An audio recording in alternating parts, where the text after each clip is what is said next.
أما بعد أعوذ بالله من الشيطان الرجيم بسم الله الرحمن الرحيم فالذين آمنوا به وعزروه ونصروه واتبعوا النور الذي أنزل معه واتبعوا النور الذي أنزل معه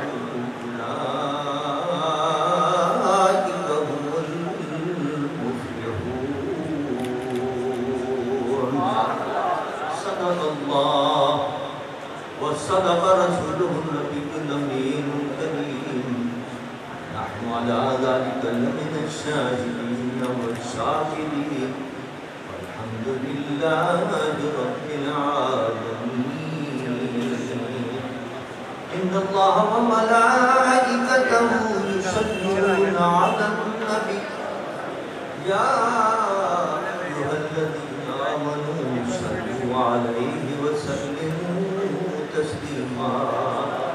اللهم صل على سيدنا مولانا محمد وعلى آل سيدنا ومولانا محمد بعدد كل سبق 100,000 مرة.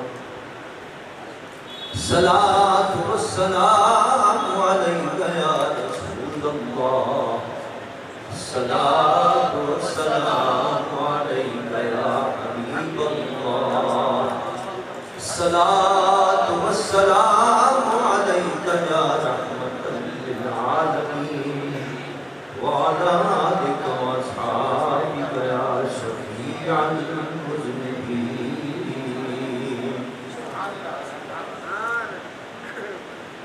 حمد و صلاۃ کے بعد محترم مشائخ اعظام، واجب الاحترام علماء کرام اور حاضرین محفل، پیغام ختم نبوت کے تمام عہدیداران، جمعیت علماء پاکستان کے تمام عہدیداران، حضور مولانا مصور صاحب اور ان کے تمام ساتھی اور رفقا، میری مبارکباد ہے دنوں میں آج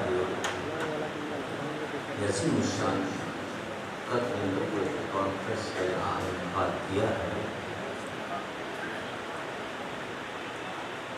اور اس کانفرنس میں خصوصی شرکت کے لیے کراچی سے جمعیت علماء پاکستان کے عہدیدار اور میرے قائد حضرت علامہ شیخ مزرانی رحمۃ اللہ علیہ کے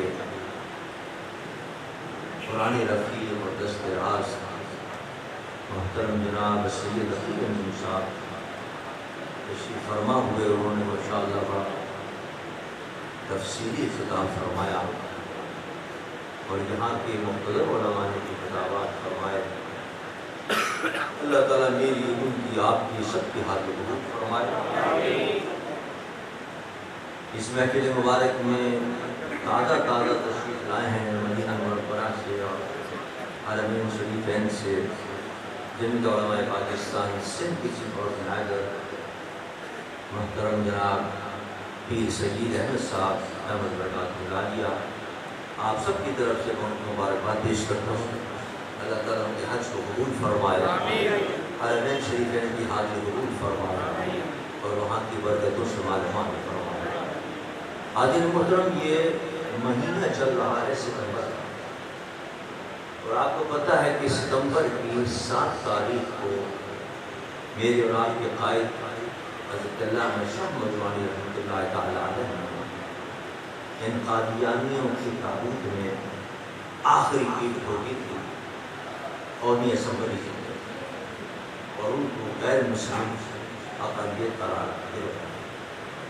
اس کی یاد صرف پاکستان میں نہیں، دنیا میں جہاں جہاں مسلمان بستے ہیں وہ سب اس کی یاد منا رہے ہیں. اور صرف پاکستان کی اسمبلی نہیں بلکہ اس اسمبلی کی اقتدا کرتے ہوئے دنیا کے دیگر ممالک کے اندر بھی ان قادیانیوں کو غیر مسلم کا پاکستان کے اندر ایک اللہ نے اہل سنت کو اعزاز عطا فرمایا کہ قرارداد قائد ملت اسلامی نے پیش کی اور یہ صحرا اللہ نے ان کے ساتھ عطا فرمایا. اور میں ایسا بڑی کہ بہت سے علماء موجود ہیں، لیکن الحمدللہ یہ سعادت اہل سنت کے حصے میں آئی اور قائد ملت اسلامی کو اللہ نے یہ سعادت عطا فرمائی. اتنا اہم مسئلہ ہے ختم نبوت کا کہ اس بارے میں قرآن پاک کے اندر ایک نہیں، دو نہیں، 10 نہیں، سینکڑوں آیات اللہ نے نازل فرمائی. ہم تو صرف ایک آیت جانتے ہیں، ما کان محمد ابا احد من رجالکم ولکن رسول اللہ وخاتم النبیین. لیکن قرآن پاک میں سینکڑوں آیات ہیں جن سے علماء کرام نے یہ ثابت کیا ہے ان آیات میں بھی اللہ تعالیٰ اپنے محبوب کی ختم نبوت کا اعلان فرماتا ہے. اس میں ایک آیت یہ جو میں نے پڑھی، اللہ فرماتا ہے فَالَّذِينَ آمَنُوا بِهِ وَعَزَّرُوهُ وَنَصَرُوهُ وَاتَّبَعُوا النُّورَ الَّذِي أُنزِلَ مَعَهُ أُولَٰئِكَ هُمُ الْمُفْلِحُونَ. وہ لوگ جو اس نبی پر ایمان لائے اور صرف ایمان نہیں لائے بلکہ اس نبی کی تعظیم بھی کی، توقیر بھی کی، اور صرف تعظیم و توقیر نہیں بلکہ جب کوئی مشکل وقت آیا تو وہ لوگ کہ جنہوں نے اس میرے نبی کی مدد بھی کی اور کہ میرا نبی جو نور قرآن کی صورت میں لے کر آیا اس نور کا جنہوں نے اتباع کر لیا، اللہ محمد اولئک هم المفلحون، وہ لوگ کامیاب اور کامیاب. دنیا کے اندر بھی کامیاب ہیں اور آخرت میں کوئی قید نہیں لگائی کہ کامیابی کہاں ملے گی. دنیا کے اندر بھی وہ کامیاب ہے.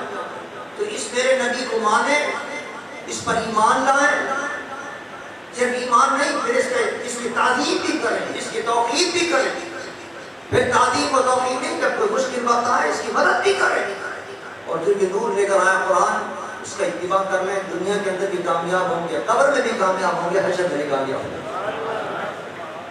دیکھیے اگر علماء فرماتے ہیں اب یہ قرآن کیا ہے قیامت تک. اب اگر کامیابی کا مدار ان امور کے علاوہ جس کا قرآن میں اس آیت کے اندر اللہ نے ذکر کیا ہے، کسی اور چیز پر بھی اگر کامیابی موقوف ہوتی تو اس کا بھی ذکر کیا جاتا ہے کہ اس نبی پر ایمان لائیں اور اس کے بعد ہی معاذ اللہ کوئی نبی آنے والا ہے اس کو بھی مانے. کوئی ذکر نہیں کامیابی کے لیے صرف چند چیزوں کا ذکر کیا گیا اور یہ ذکر قیامت تک کے لوگوں کے لیے ہے کہ تم میرے مصطفیٰ پر ایمان لاؤ، ان کی تعظیم و توقیر کرو، ان کی مدد کرو، ان کے دین کی مدد کرو اور قرآن پر عمل کرو قیامت تک. اس کے بعد اور کسی چیز کی ضرورت نہیں ہے، بس ان چیزوں پر عمل کر لو گے دنیا میں بھی کامیاب ہو گیا آخرت میں بھی کامیاب ہو گیا. لہذا اب اگر کوئی کہے نہیں صاحب اس کے بعد مرزا غلام کو بھی ماننا پڑے گا، اور آپ اندازہ کریں کہ میرے مصطفیٰ پر تو وہی لانے والی ذات حضرت جبرائیل کا نہیں کی تھی، وہ وہی لے کے آتے تھے. کسی نے پوچھا مرزا غلام خادم تجھ پر کون وہی لے کے آتا ہے؟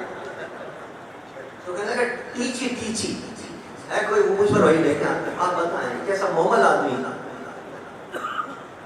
اور جو اس قسم کی مذاق کرے اس کو جو لوگ نبی مانتے ہیں اس کو حیرت ہوتی ہے. ان کے عقل پر بھی ایک افسوس ہوتا ہے کہ کیسے اللہ نے ان کو عقل دی کہ ایسے شخص ایک پاگل شخص کر سکتا. چونکہ نبوت کا دعویٰ کرنے والے کو وہ مان رہے ہیں، ڈھنگ کا کوئی نام لے لیتا تو ٹیچی کوئی نام، لیکن اللہ کو بتانا مقصود تھا کہ جو میرے مصطفیٰ کے مقابلے میں آئے وہ حرکتیں بھی ایسا کرے گا کہ جو پاگل بھی ایسی حرکتیں نہیں کرتا وہ غریب اور رسوا ہوگا، دنیا کے اندر بھی رسوا ہوگا اور آخرت کے اندر بھی رسوا ہوگا. اس کو رسوا کرنا مقصود تھا، اس لیے اس کے ذریعے ایسے الفاظ نکالے گئے اور ایسی حرکتیں اس کے ذریعے ہوئی کہ لوگ یہ کہنے پر مجبور ہو گئے کہ تو کوئی عام آدمی حرکت نہیں کر سکتا، چیز ہے جو کوئی نبی ہو. نبی تو بڑی عظمت والا ہوتا ہے، بڑی شان والا ہوتا ہے، اس کا تو بڑا اعلیٰ مرتبہ اور مقام ہوتا ہے. یہ کیسا انسان ہے حقیقت کا شخص جو پاگل ہے. لکھا ہے کتابوں کے اندر اتنا پاگل تھا وہ، پیشاب کا اس کو بڑا مرض تھا، ہر وقت ڈھیلا جیب میں رکھتا تھا وہ کہ کہیں ضرورت پیش آ جائے پیشاب کی تو ڈھیلے سے استنجا کر لے. وہ گڑ بھی بہت کھاتا تھا تو اپنی صدری کی اور شیروانی کی ایک جیب کے اندر گڑ رکھ لیا کرتا تھا اور ایک جیب کے اندر ڈھیلا رکھ لیا کرتا تھا. اب جب استنجا کرنے جاتا تھا پیشاب کرنے کے لیے تو اسے یہ یاد نہیں رہتا تھا، یہ پتہ نہیں رہتا تھا کہ گڑ کون سا ہے اور ڈھیلا کون سا ہے. گڑ سے استنجا کر لیا کرتا تھا اور جب کھانے کو چیز آتا تھا گڑ کو تو ڈھیلا کھا لیا کرتا تھا. آپ اندازہ کریں جو ایسا محمد اور پاگل شخص جس کو ڈھیلے اور گڑ کے اندر تمیز پتہ نہ ہو، وہ لوگ کیا ہدایت کرے گا، وہ لوگ کیا رہنمائی کرے گا. اصل میں سب یہ سازشیں تھیں یہود و نصارہ کی کہ مسلمانوں کے اندر انتشار پیدا کرنے کے لیے، اور انتشار نہیں، اصل ان کا مقصد کیا تھا. دیکھیے اصل مقصد کی طرف آئیے. انہوں نے اس کو کیوں بنایا؟ انہوں نے مرزا غلام قادیانی کو ایک کام سپرد کیا کہ مسلمانوں کے پاس سب سے اہم چیز ہے جہاد.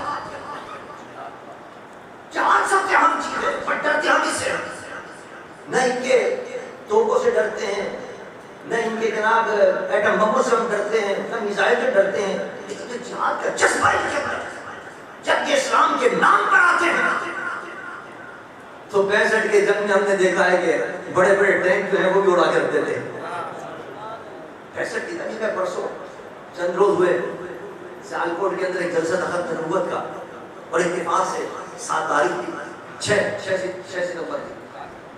6 ستمبر کو یوم دفاع پاکستان سن 65 کے اندر حملہ پر، اور وہیں چونڈا کا محاذ تھا. لوگ دکھانے کے ساتھ یہی وہ محاذ ہے جس کے اندر کیا نام ہے ہندوستان کی نے دنیا کی سب سے بڑی ٹینکوں کی جنگ لڑی تھی.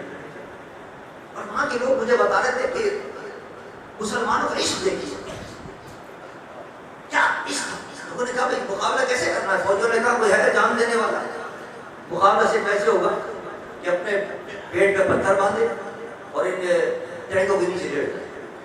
اس طرح مقابلہ. ہمارے پاس نہ سب ٹینک ہیں نہ میزائل ہے کہ اس کا مقابلہ کر سکے. اور چڑھتے چلے آ رہے چمٹنا تک آ گئے وہ، یعنی گھس گئے تھے اندر پاکستان. کیسے مقابلہ؟ تو کہتے ہیں کہ مسلمانوں نے کہا کہ صاحب ہم ایک شخص ایک ٹینک کو تباہ نہیں کرے گا، ہم ایک شخص جو ہے وہ 2 ٹینکوں کو تباہ کریں گے. ہمارے سر پر بھی ایک بم باندھیں اور ایک بم ہمارے پیروں پر باندھیں. ہم لیٹ جائیں گے، سر پر سے ایک گزرے گا ٹینک وہ بھی اڑ جائے گا، پیروں پر سے گزرے گا وہ بھی اڑ جائے گا. کہتے ہیں اس طرح مسلمانوں نے ہمارے مجاہدین نے ایک مجاہدین نے 2 بم باندھ کر وہ بیٹھے، اور ایک مجاہدین نے 2 ٹینکوں کو اڑایا، اور دنیا کی سب سے بڑی ٹینکوں کی جنگ کے اندر مسلمانوں نے فتح حاصل کر لیا.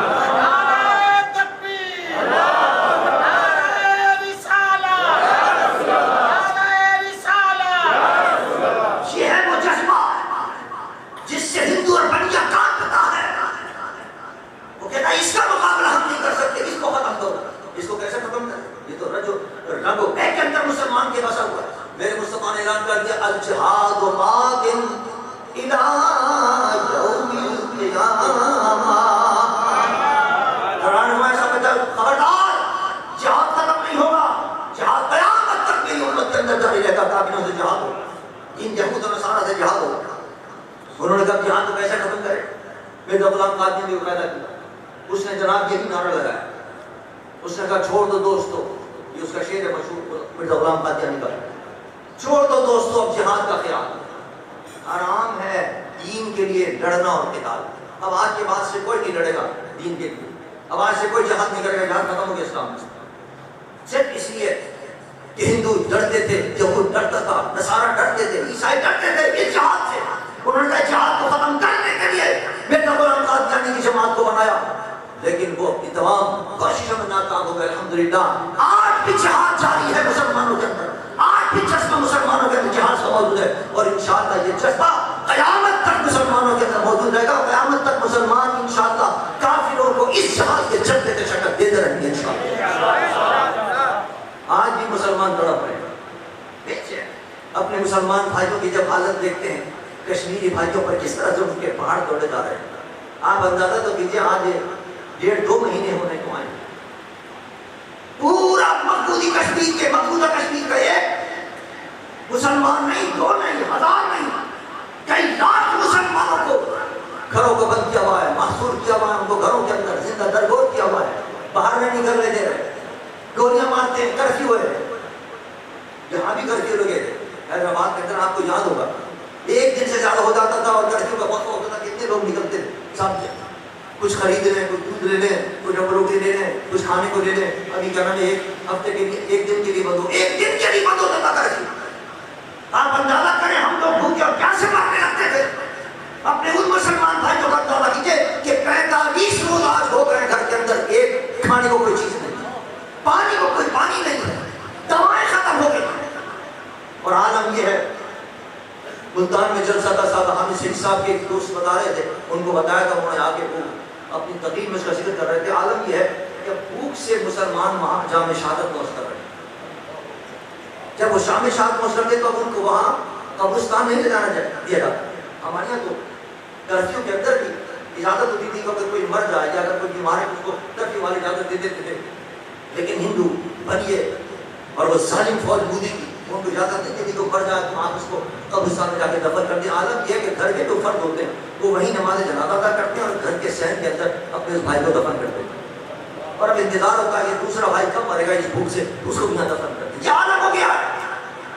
اس وقت کے لیے اللہ نے فرمایا تھا کہ میں نے تم پر جہاد فرض کیا ہے، اپنے بھائیوں کی مدد کے لیے میدان عمل کے اندر آؤ. آج افسوس ہوتا ہے مسلمان حکمرانوں کا، جہاد تو وہ کیا کریں گے، ان سے 2 لفظ نہیں بولے جا رہے ہیں مودی کے خلاف. در بولنا تو بہت دور کی بات ہے. مسلمان حکمران اس قاتل مودی کو مسلمانوں کے قتل عام پر اپنے ملک کا اعزاز پہنا رہے ہیں، اس کی حوصلہ افزائی کر رہے ہیں. آپ نے ہم نے بہت بڑا کام کیا، آپ نے ہمارے مسلمان بھائیوں کو مارا. شرم نہیں آتی ان بے غیرت حکمرانوں پر. اور افسوس تو ہمیں اپنے حکمرانوں پر بھی ہوتا ہے کہ کم از کم تم تو خیال کرو. باہر کہتے ہیں کھڑے ہو جاؤ، تھا ان کی حمایت کے اندر صاحب باہر کھڑے جائیں گے کہ مودی اپنا ظلم روک دے گا اس سے. اور تو اور کہتے ہیں اگر تم وہاں کنٹرول لائن تم نے عبور کی تو تم بہت ظلم کرو. بتائیے، کنٹرول لائن نہیں عبور کرو، یہاں بیٹھے رہو، ان کو ماننے دو. وزیر اعظم آزاد کشمیر میں اجلاس ہوا تھا 3 دن پہلے، اس میں پاکستان کی حکومت سے کہا کہ کیا آپ اس انتظار میں بیٹھے ہیں کہ ہمارا مسلمان بھائی آخری مر جائے اور آخری جام شہادت پہنچ کر کب آپ نکلیں گے اور کب ہمارے مسلمان کشمیر بھائیوں کی مدد کریں گے. کہتے ہیں اب جا رہا ہوں قومی سلامتی کونسل کے اندر، اقوام متحدہ کے اندر، دیکھنا میں کیا تیر مارتا ہوں. بھائی آپ تقریر کر کے آئیں گے نا زیادہ سے زیادہ. تقریریں تو پتہ نہیں اس سے زیادہ سب کتنی ہو چکی ہیں. کیا ہمیں بہتر لگتا ہے صاحب وہ بھی کہاں بیٹھے ہیں کہ وہ آپ کی مدد کرے. جو لاڑی بنے والا ہے امریکہ پوری دنیا کی تاریخ شاہد ہے کہ دنیا میں جہاں جہاں مسلمانوں پر ظلم ہوا اقوام متحدہ خاموش بیٹھے رہی. عراق کے اندر کتنا ظلم ہوا خاموش بیٹھے رہی اقوام متحدہ سلامتی کونسل. شام کے اندر ظلم ہو رہا ہے، بغداد میں ظلم ہو رہا ہے، یمن میں ظلم ہو رہا ہے. کہاں کا ظلم نہیں ہو رہا؟ اقوام متحدہ کچھ کر رہی ہے. آپ اس سے امید لگائے بیٹھے ہیں. اس سے تو اچھے وہ ترکی والے رہے تھے. اسی طرح یہ سارا مودی کو طریقہ اختیار کر رہا ہے جو اسرائیل نے اختیار کیا. اسرائیل نے بھی اسی طرح وہاں کے فلسطین کے اوپر ظلم ڈھایا تھا اور سب پہ کر کے لگا دیا تھا. اور وہاں جب ہمارے فلسطینی بھائی جام شہادت پہنچانے شروع کیا تو ترکی کے صدر نے ریڈ کراس کو بلا کر ایک پورا جہاز تیار کیا اور اس کے اندر کھانے کا سامان، اس کے اندر جناب دوائیوں کا سامان لے کر وہاں پہنچا. انہیں اہل غزہ کی مدد کر دی. چلو ہمیں اگر نہیں جانے دیتے ہم تیار ہیں. پاکستان کے مسلمان تڑپ رہے ہیں اپنے مسلمان بھائیوں کی مدد کے لیے. اجازت ہے ہم دیکھتے ہیں وہاں جا کر اور مودی کے ان فوجیوں سے ڈرتے 2 منٹ کے اندر جہاد کا جذبہ آج مسلمانوں کے اندر موجود ہے. انشاءاللہ شکل دیں گے اور مقبوضہ کشمیر اسلام کا پرچم لہراتا ہے انشاءاللہ۔ اور اگر اجازت نہیں دیتے تو کم از کم اتنا تو کر لیں ہماری حکومت، ریڈ کراس والوں کو بلائیں کہ بھئی یہ تمہارا فرض بنتا ہے۔ سب ایک فلوٹیریا فلوٹیریا انہوں نے لکھا تھا کہ وہ ایک جہاز کا پورا اس میں دمائیں بھر کر اور کچھ کھانے پینے کا سامان دے کر اور وہاں گئے تھے۔ کم سے کم ان مظلوم ہمارے مسلمان بھائی جو 45 روز سے بھوکے اور پیاسے جام میں شہادت نوش کر رہے ہیں، ان کو پانی تو پہنچاتے کم از کم، ہمیں نہیں جانے دیتے، نہ جانے دیں آپ کا مسئلہ، کم از کم وہاں کوئی مسجد تو پہنچا دیں۔ ان کی غیرت کا عالم تو یہ ہے کہ مودی نے ان کی حمایت حاصل کرنے کے لیے وہ ہمارے مسلمان بھائی جو کشمیر کے اندر بھوکے پیاسے مر رہے ہیں، ان کو بسکٹ تقسیم کیے گئے تاکہ وہ مودی کے حمایتی بن جائیں۔ انہوں نے بھوکا مرنا گوارا کر دیا، لیکن ان بسکٹوں پر جو مودی نے بھیجے تھے اس پر تھوکنا بھی گوارا کر دیا۔ ان کا دیکھا اپنے بسکٹ، ہمیں تمہارے بسکٹ نہیں چاہیے۔ ایسی باغیرت قوم ہے جو مودی کے بسکٹ بھی نہیں کھا رہی ہے، ہمارے انتظار میں بیٹھی تھی کہ دیکھیں مسلمانوں کی طرف سے مدد آتی ہے۔ اور افسوس ہمارے مسلمان حکمران، خود ہمارے پاکستان کے حکمران کہتے ہیں نہیں تم بھی بچ جاؤ اور ہم بھی نہیں چاہیں گے، بس یہاں بیٹھ کر ہی بس خالی بیانات دیتے رہیں گے۔ خالی بیانات سے مسئلہ حل نہیں ہوگا۔ اور یاد رکھیے میرے قائد بھی کہا کرتے تھے، اور قائد اعظم کا بھی قول ہے، کشمیر کو معمولی مت سمجھنا، یہ تمہاری شہرت ہے، شہرت کاٹ دیتا ہے پورا جسم ختم ہو جاتا ہے۔ قائد ملت کے ساتھ یہ فرماتے تھے وہاں سے سارے دریا ماس کھاتے ہیں، چند دریا اس نے بند کر دیے، پاکستان کا کیا حال ہو رہا تھا۔ اور اگر اس سے کشمیر پہ قبضہ کر دیا ہے، وہاں سے اگر وہ دریا بند کر دے گا تو آپ یاد رکھیں پاکستان کے تمام جتنے کھیت ہیں وہ سب ویران ہو جائے گا۔ یہ شہر اس لیے کہا جاتا ہے اس کو، لیکن نہیں، اگر آپ کو کشمیریوں کا خیال نہیں ہے، اپنے مسلمان بھائی ہونے کے لحاظ سے ان کا کوئی احساس نہیں ہے، اپنے بدن کا کوئی احساس کرو گا مسئلہ کہ کشمیر کو حاصل کرنا ہمارے لیے ضروری ہے، اس لیے کہ ہماری شہر ہے پاکستان کے اگر ساتھ میں چاہتے ہو، پاکستان کے اگر بقا چاہتے ہو، پاکستان کی ترقی اگر چاہتے ہو، پاکستان کو اگر غیر سالے نظر نہ ہونا دینا چاہتے ہو، تو پاکستان کے کھیتوں کو خوشگوار حالت میں دیکھنا چاہتے ہو، ہرا بھرا دیکھنا چاہتے ہو، تو خدا را کوئی عملی قدم اٹھاؤ اور کشمیر کو حاصل کرنے کی کوشش کرو۔ کشمیری مسلمان بھائی تمہاری جنگ لڑ رہے ہیں تو پاکستان کی جنگ لڑ رہے ہیں۔ اللہ تعالیٰ ہمارے حکمران کو اپنی غنیمت عطا فرمائے۔ اس آیت میں اللہ نے فرمایا کہ کامیاب وہ ہیں جو میرے محبوب کی مدد کرتے ہیں۔ یہ مدد ہے میرے محبوب کے، اللہ فرماتا ہے میرے محبوب کے دین کی مدد یہ ہے کہ جہاد کرو ان کافروں سے، ان اسلام کے دشمنوں سے جہاد کرو۔ اور حضور نے فرمایا کہ جہاد جاری رہے گا، اور قادیانیوں کو اس لیے ان یہود و نصارہ نے بنایا تاکہ وہ جہاد کے خلاف بات کرتے رہیں، لیکن انشاءاللہ ان کی ناکام ہوئی ہیں تمام تدبیریں، آگے بھی ناکام ہوگی انشاءاللہ۔ جہاد کا جذبہ مسلمانوں کے بچے کے اندر موجود ہے انشاءاللہ۔ انہوں نے بڑی کوشش کی، پہلے ہماری جو کتابیں تھیں درس کی کتابیں تھیں بچوں کی 8ویں اور 10ویں نویں کی، اس کے اندر جہاد کی آیتیں وہ جناب انہوں نے نکال دیا ہے تاکہ بچوں میں جہاد کا جذبہ پیدا ہو۔ حضور کی عظمت کے بارے کے اندر تھے پیراگراف وہ نکال دیے۔ پھر قادیان کو خوش کرنے کے لیے حضور سرور دو جہاں صلی اللہ علیہ وسلم کے حالات کے درس کی کتابوں کے اندر، اسکول کی کتابوں کے اندر انہوں نے لکھا تھا کہ حضور خاتم النبیین ہے اور حضور کے بعد کوئی نبی نہیں آیا۔ خاتم النبیین کا لفظ رہن دیا کیونکہ وہ کوئی اور معنی لیتے ہیں، جیسا بھی مولانا ہمارے فرما رہے تھے عقیل انجم صاحب کہ خاتم النبیین کے معنی کو کوئی اور لیتے، لہٰذا کہتے ہیں کہ ان کے حق میں بھی جاتا ہے، لہٰذا یہ لفظ رہنے دو، وہ لفظ رہنے دیا، لیکن جو نیچے رکھتا اصل قادیان قناعت کے حکم کے بعد کوئی نبی نہیں آئے گا وہ نکال دیا۔ قادیان کو خوش کرنا، اللہ سے ڈرے ہمارے حکمران، پیچھے حکمرانوں سے سبق حاصل کریں کہ ختم نبوت کا صرف حلف نامے کا ایک لفظ نکالا تھا۔ نواز شریف نے آج تک کے کھانا پھیڑا ہے، آج جیل کی کوٹڑی کے پیچھے خود کی اس کی بیٹی کی ابھی کا سارا خاندان سڑ رہا ہے صرف اس لیے کہ اس نے ختم نبوت کے خلاف ایک صرف لفظ نکالا تھا، یہ انجام کو پہنچا ہے۔ ہمارے حکمران سبق حاصل کریں، اگر ختم نبوت کے خلاف کوئی سازش کی انہوں نے، اور اگر قادیانی کو اس طرح نواز سے یاد رکھیں ان کا انجام نواز شریف میں برا انجام ہوگا۔ اور اگر انہوں نے اب بھی ہوش کے ناخن دے لیے اور قادیان کی حمایت چھوڑ دی اور ختم نبوت کا محافظ بن گئے اور جہاد کا اعلان کیا جو میرے مصطفیٰ نے کہا ہے، اور جو عیسائی اور جو ان کے جو نمائندے ہیں قادیانی وہ جو کہتے ہیں جہاد ختم ہو گیا، اس نعرے کو ختم کریں کہ پاکستان میں جہاد ختم نہیں ہوا، اعلان کریں جہاد کا، پوری قوم ان کی پشت پر ہوگا انشاءاللہ، کشمیر کی فتح ہوگا انشاءاللہ، ہندوستان کی فتح ہوگا انشاءاللہ۔ لیکن جہاد کے بغیر نہیں ہوگا، بات کرنے بغیر نہیں ہوگا، گاڑیاں کھڑے کرنے سے فتح نہیں ہوگا کشمیر، اور لوگ کی لائنیں لگانے سے اور چپ چاپ اور خاموش 2 منٹ کی خاموشی سے فتح نہیں ہوگا کشمیر۔ کشمیر 100% جہاد سے فتح ہوگا۔ اور میرے آقا نے فرما دیا تم عزت کی زندگی چاہتے ہو تو جہاد کرنا، اگر تم نے جس دن جہاد چھوڑ کے ذلیل ہو گئے رسوا ہو گئے، اور آج دیکھ جب رسوا ہو، میرے آقا کے ارشاد سچے۔ اللہ تعالیٰ ہمیں اور آپ کو سب کو جہاد کی توفیق عطا فرمائے، اور ہمارے حکمرانوں کو بھی توفیق عطا فرمائے کہ وہ جہاد کر کے عالم اسلام کو بلند کرے۔ کھڑے ہو جائیں۔